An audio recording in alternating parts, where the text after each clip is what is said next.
বন্ধুরা দেখো আজকে বাদামের চাটনি করব।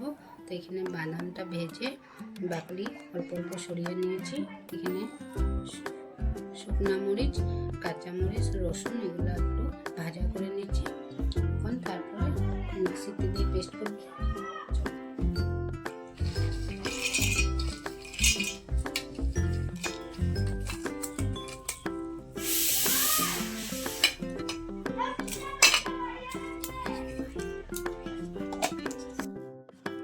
বন্ধুরা আমি ভুলে গেছিলাম, একটু জল দিতে হবে মিক্সিতে। যখন দেওয়ার সময় একটু জল দিয়ে পেস্ট করতে হবে। এই যে আমি একটু নুন দিয়ে দিলাম, তোমরা বুঝে নাও।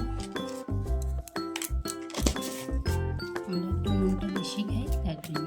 আর একটু সরষের তেল দিয়ে দিলাম কাঁচা। তারপরে এটা মিক্স করে তারপরে তোমরা ভাত দিয়ে খাবে। ডালের সঙ্গে খাওয়া যাবে, এমনি গরম ভাতের সঙ্গে খাবে।